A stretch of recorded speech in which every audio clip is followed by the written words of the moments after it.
की बात करके फिर चलते बनेंगे। पहली बात तो यह है कि अल्लामा इकबाल शायर मशरिक़ ने लिखा, सबक फिर पढ़ सदाक़त का, अदालत का, शुजाअत का, लिया जाएगा तुझसे काम दुनिया की इमामत का। अल्लामा इकबाल लिख रहे हैं कि 3 चीज़ों के बारे में आप पढ़िए, एक सदाक़त सच्चाई, और सेकंड अदालत जस्टिस, और थर्ड शुजाअत करेज। 3 सिफात अपने अंदर पैदा करिए, लिया जाएगा काम तुझसे दुनिया की इमामत का। तो ये समझाने के लिए हमारे को हमारे बुज़ुर्ग को देखना है।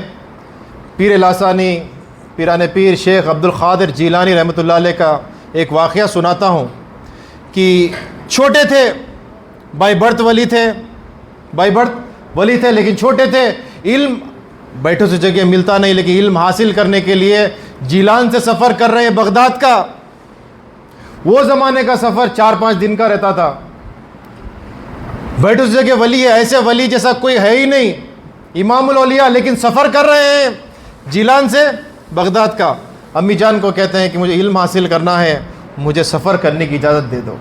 जैसा आप लोग यहाँ पे आते हैं पढ़ने के लिए, कोई हॉस्टल में रह रहा है, कोई दूर से आ रहा है, इल्म हासिल करने के लिए मेहनत कर रहे हैं। तो पीराने पीर कहते हैं अम्मी जान से, मुझे इल्म हासिल करना है, मुझे बगदाद का सफ़र करने दो।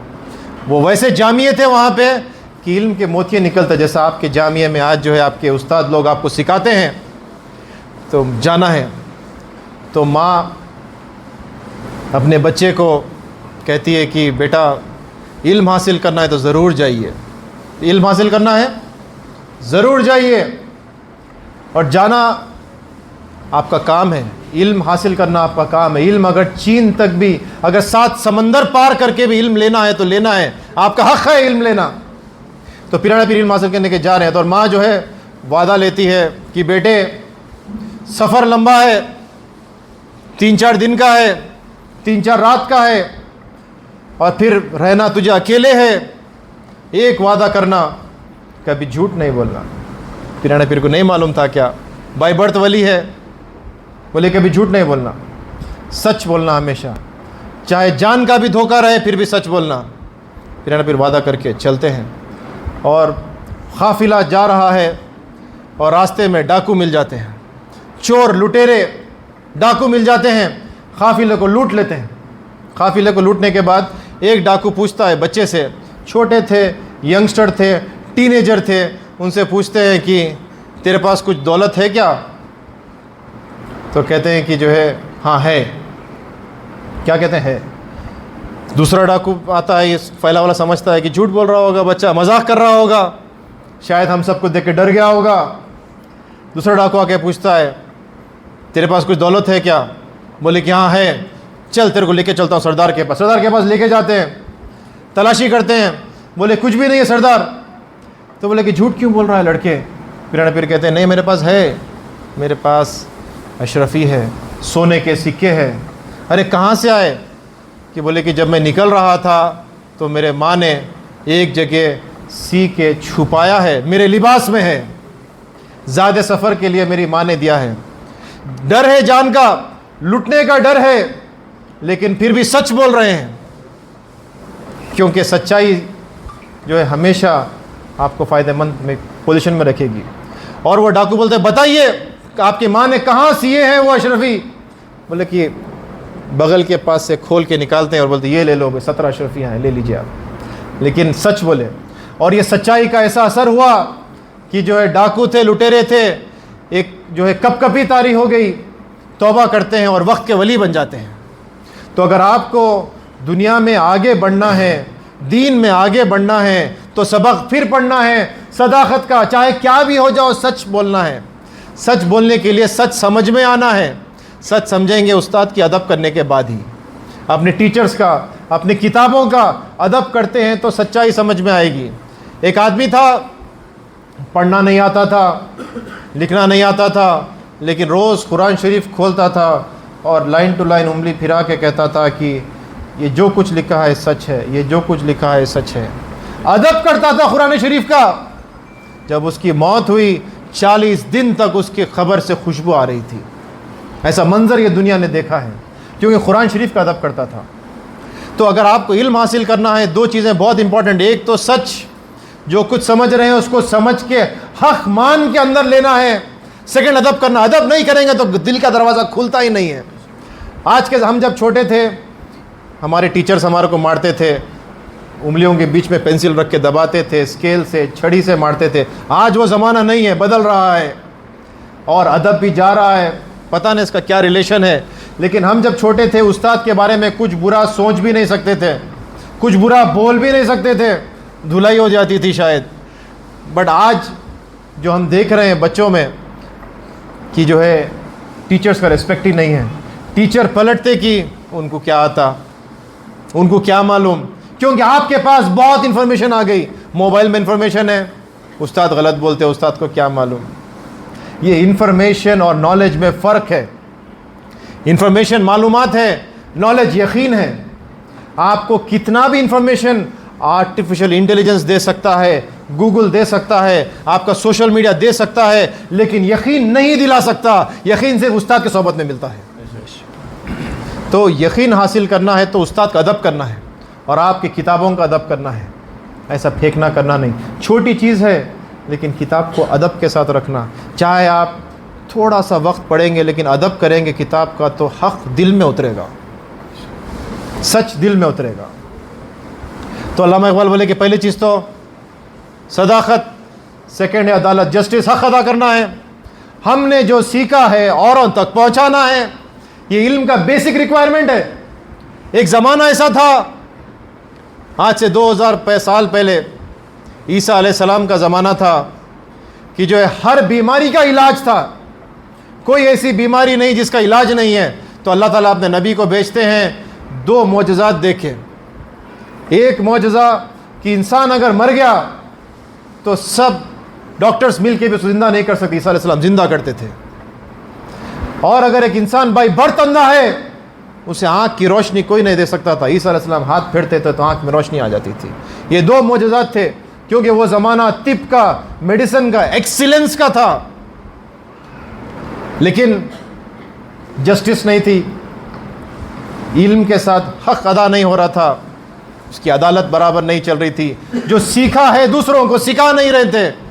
तो बड़े बड़े डॉक्टर्स अपने बड़े बड़े किताब, बड़े बड़े नुस्खे, बड़े बड़े वजीफ़े उसको अपने खबर में कफन के साथ डाल के दफन हो गए, लेकिन किसी को सिखाए नहीं। फिर ऐसा ज़माना आया, दौरे जाहिलियत कहते हैं उसको, और यूरोप में तो डार्क एजेस आ गए। खातमुन नबिय्यीन को आना पड़ा दुनिया को रोशन करने के लिए, वो वैसा ज़माना है। और हमारे दीन में क्या है, जो सीखे हैं औरों तक सिखाना है। जिसने एक चीज़ भी सीखी है औरों तक पहुंचाना है। ये जिम्मेदारी है आपकी, ये इल्म के हक़ अदा करना है। आपके जो टीचर्स हैं उनकी कोई तनख्वाह बड़ी नहीं रहती, उनके कोई शौक़ नहीं है, बट इल्म के साथ हक़ अदा कर रहे हैं। कुर्बानियाँ दे के आके यहाँ ठहरे हैं आपको पढ़ाने के लिए, आपको सिखाने के लिए, इल्म का हक़ अदा कर रहे हैं। ये आपको भी करना है, ये आपको भी करना है, ये जिम्मेदारी है। एंड लास्ट में करेज रहना है। जो सीखा है इस पे अमल करना है, शुजात रहना है। अगर आपको सिखाए हैं और आपने समझा है तो इस पे अमल भी करना है। चाहे जालिम बादशाह भी रहो फिर भी सच बोलना है, करेज रहना है, शुजात रहना है, डर खौफ निकलना है। इल्म जब हकीकत में दिल में आ जाता है तो खौफ चला जाता है। तो इसका हक़ अदा करने वाले बनना है। एंड ये इल्म के साथ साथ मैं बात कंप्लीट करने से पहले बोलूं कि अपनी हेल्थ बहुत इम्पॉर्टेंट है। हेल्थ एक नेमत है, अल्लाह ताला की दी हुई नेमत है। बीमारी से पहले इसकी कदर करना है। जिस तरह बुढ़ापे से पहले जवानी की कदर करना है, उसी तरह सेहत की कदर करना, ये बहुत बड़ी नेमत है। इसको मेंटेन करना है, सेफगार्ड करना है, इसकी वैल्यू को समझना है। इंसान जब कोई चीज़ की वैल्यू को समझता है तो उसकी सिक्योरिटी बढ़ाता चला जाता है। अगर आपके घर में सोना है तो तिजोरी भी आ जाती है। अगर आपके घर में और बड़ी कीमती चीज़ है तो सिक्योरिटी भी घर के बाहर लग जाती है। अगर बहुत कैश है, बहुत सोना है तो बैंक की तरह गनमैन्स भी ठहरना पड़ता है। इसी तरह अगर आप सेहत को नेमत समझेंगे तो इसको सिक्योरिटी पैदा करने की आप कोशिश करेंगे। और इसके लिए जो है टाइम निकालना पड़ता है। 8 गोल्डन रूल्स है जिससे आपके किडनी की हेल्थ और मुख्तलिफ हर किस्म की हेल्थ मिल सकती है। पहली चीज़ तो यह है कि डाइट अच्छी रहना चाहिए। हमारी डाइट इतनी हो कि आपको ताकत मिले काम करने के लिए। हम दुनिया में खाने पीने के लिए नहीं आए हैं, दुनिया को कुछ देने के लिए आए हैं, दुनिया को हमारे पेट में डालने के लिए नहीं आए हैं। ये हमारा मकसद ही नहीं है। तो डाइट रेस्ट्रिक्ट करना है, जितना कम खाएंगे उतना अच्छा है। टाइम है अपने पास। एक वक्त था, हारून रशीद का ज़माना है, और बादशाह को फ़िक्र हुई कि कोई ऐसा मेडिसिन बता दो कि मेरी सेहत अच्छी रहे हमेशा के लिए। मौत तो बराक़ आके रहेगी, लेकिन कोई ऐसा मेडिसिन बता दो कि मेरी हेल्थ अच्छी रहेगी। तो हारून रशीद ने मुख्तलिफ़ किस्म के डॉक्टर्स को पूरी अपनी सल्तनत से बुलाया। सल्तनत छोटी मोटी नहीं थी, हुकूमत ऐसी थी कि सूरज उगता था तो भी डूबता भी उसके सल्तनत में ही था, इतनी बड़ी हुकूमत थी। पूरे डॉक्टर्स आए, सबसे ये सवाल हुआ कि मुझे ऐसा मेडिसिन बता दो कि मेरी सेहत हमेशा अच्छी रहे। 1 साल रिसर्च हुआ, हर किस्म के हकीम लोग, डॉक्टर्स अपनी तजवीज़ पेश करें, कोई ऐसा कोई वैसा, और फाइनली पता चला उसका जो सलूशन था 1 साल के रिसर्च के बाद, बोले कि अगर आपको अपनी हेल्थ हमेशा अच्छी रखना है तो खाना जब भी खाइए जब आपको भूख लगे, और खाना रोक दीजिए जब आपकी भूख अभी बाकी रहे, पूरी भूख को मिटाना नहीं। तो ये हेल्थ के लिए डाइट बहुत इम्पॉर्टेंट है। हलक तक खा रहे हैं, सो जा रहे हैं, मुश्किल है, आपको इल्म नहीं मिलेगा, दुनिया में कुछ नहीं कर सकेंगे, सेहत भी चले जाएगी, खाने के बाद कुछ नहीं कर सक रहे, मुश्किल है। तो खाना जब ही खाना जब भूख लगे, कोई 1 टाइम खाता है, कोई 2 टाइम खाता है, कोई 3 टाइम, कोई 4 टाइम खाता है, लेकिन खाना जब ही खाना जब भूख लगे, क्योंकि हर एक का मेटाबॉलिज्म अलग है। जो बाइक चलाते हैं समझते हैं, बाइक का एक RPM होता है, बेस लाइन मेटाबॉलिज्म की जो है। हो सकता है जुनेद भाई 2 प्लेट बिरयानी खाने के बाद भी वेट नहीं बढ़ता होगा, देखे होंगे आप ऐसे लोगों को, इतना खा लेते कुछ फ़र्क नहीं पड़ता, उनकी बॉडी जल्दी बर्न कर लेती है। कोई मेरे वैसे रहते हैं, 2 नी वाले खाने के बाद ही पेट निकल जाता है। तो अपना मेटाबॉलिज्म मेंटेन करना है, तो खाना कम खाना है, पानी ज़्यादा पीना है। पानी इतना पीना कि यूरिन वाइट कलर का आना। वज़ू को मेंटेन करने के लिए उस्ताद टॉयलेट को छोड़ते कि नहीं छोड़ते कि उसके लिए पानी नहीं पीना एक क्राइम है। अगर आप पानी नहीं पिएंगे तो आपके किडनीज़ वीक हो जाएंगे और बॉडी का हर एक ऑर्गन वीक हो जाता है। जैसे एक अच्छे मशीन को चलने के लिए ऑयल रहता है, इसी तरह बॉडी को अच्छा चलने के लिए बॉडी में पानी की ज़रूरत होती है। इंसान खाना खाए बगैर 40 दिन ज़िंदा रह सकता है, लेकिन पानी पिए बगैर 7 दिन से ज़्यादा ज़िंदा नहीं रह सकता। इतनी इंपॉर्टेंट है पानी अपने बॉडी के लिए। पानी ज़्यादा पीना है। तीसरी चीज़ एक्सरसाइज करना है। डेली कम से कम जो है अपने बॉडी का ब्लड का सर्कुलेशन होने के लिए एक सिंपल एक्सरसाइज, पुशअप्स है, नीचे बैठ के उठना है, एब्स एक्सरसाइज है या स्किपिंग है, करना इंपॉर्टेंट है। 30 मिनट एक्सरसाइज ज़रूरी है हर किसी को। पेन किलर्स का इस्तेमाल नहीं करना है। सर में दर्द हो रहा है तो चेक कराना है, सर में दर्द क्यों हो रहा है, क्या मेरे को नंबर आ गया क्या आँखों का, आँखें चेक कराना है, क्या मेरे को BP आ गया क्या BP चेक कराना है, क्या मेरे को खाना नहीं बन रहा क्या खाना चेक कराना है। तो पेन किलर्स का इस्तेमाल ख़तरनाक है, अवॉइड करना है। हैबिट्स, ये स्कूल का एज होता है, गर्ल्स में तो ज़्यादा नहीं लेकिन बॉयज़ में होता है। ज़रा सिगरेट के 2 कश तो मार ले, एक ड्रिंक लाया हूँ ज़रा पी तो ले, ये जर्दा है ज़रा चबा तो ले। ये दोस्तों का प्रेशर होता है। ये स्कूल 8th स्टैंडर्ड के बाद ये प्रेशर स्टार्ट होता है, एडिक्शंस वाला। एडिक्शंस अवॉइड करना है, अपने आप को इससे बचाइए, सेहत अच्छी रहेगी। साल में एक बार शुगर चेक कराइए अपने बॉडी का, साल में एक बार BP चेक कराइए। शुगर BP की कोई एज ही नहीं है, बच्चों को भी होता है, चेक कराए तो पता चलता है। रिपोर्ट कार्ड तो देते हैं आपके उस्ताद साल में एक बार, 3 महीने में एक बार देते होंगे। एग्ज़ाम जब भी होते हैं, पेरेंट टीचर मीटिंग होती होगी, बुला के बोलते होंगे, ऐसा है। अपने बॉडी का भी रिपोर्ट कार्ड साल में एक बार लीजिए, कैसी है देखिए। किडनी का भी चेक कराइए। किडनी के सिम्टम्स, बैक पेन या पैरों में सूजन या यूरिन में झाग आना या आँखों में सूजन, ऐसा हो सकती है। ऐसा कुछ है तो फ़ौरन डॉक्टर को बताना चाहिए। बट बेसिकली उसका सिम्टम ये है कि उसका कोई सिम्टम ही नहीं है। किडनी के 3 चीज़ रहते हैं, किडनी दिखती कैसा है, अल्ट्रासाउंड से पता चलता है। किडनी काम कैसा कर रही है, सीरम क्रिएटिनिन से पता चलता है। किडनी का फ़िल्टर कैसा है, एक पेशाब के मायने से पता चलता है। तो ये 8 गोल्डन रूल्स है, इसको फॉलो करेंगे तो इंशाल्लाह हम हेल्दी रहेंगे।